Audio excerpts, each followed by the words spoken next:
Pero yo creo que, mira, hay que ser muy honesto en este tema, ¿no? Y muy responsable en el tema especialmente de las fronteras entre países.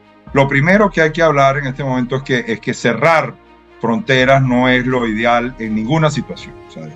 Porque al tú cerrando una frontera, estás poniendo en el mismo saco a aquellos que sí pueden viajar a la isla a crear beneficios, tanto comerciales como de negocios, como familiares, poniéndole en el mismo saco a aquellos que sí, tal vez van en condiciones ilegales y ese tipo de cosas. Eso ya de por sí es malo, porque un cierre de frontera no solo daña el comercio, no solo daña las relaciones de negocios, sino también hasta las familiares, especialmente en una relación de tantos años involucrados. Hay venezolanos casados con arubanos, arubanos casados con venezolanos, que tienen familia aquí y allá. Y mira, es absurdo que la reunificación de una familia tenga que pasar por ir primero a otro país antes de venir a Venezuela o viceversa, ¿no? Eso fue un cierre que se dio por motivos políticos en un momento, una crisis política, que yo siempre he dicho, como pasó también con Colombia, como siempre he dicho, que los pueblos no tienen que pagar las diferencias que tenga su gobierno, ¿no?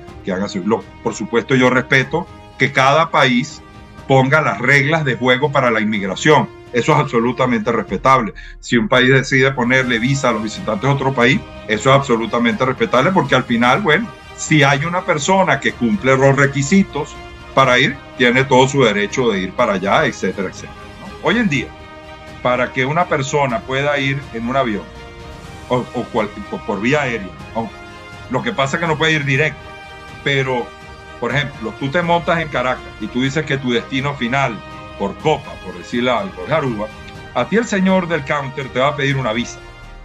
Te va a preguntar primero, ¿usted tiene visa caribeña? Segundo, te va a preguntar, ¿usted tiene visa americana? Y tercero, te va a decir, o usted tiene un pasaporte europeo o usted tiene residencia en Aruba.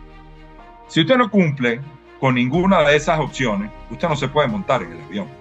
Por lo tanto, la inmigración ilegal, que es lo que se ha tratado de explicar en esto, no tiene sentido. Porque igualito ocurre para ir a los Estados Unidos. Si la persona no tiene visa, no se monta en el avión, Tito. Entonces tú estás limitándote a una serie de personas que sí pueden tener su visa americana, y si tú tienes visa americana, pasaste por el filtro de la administración americana.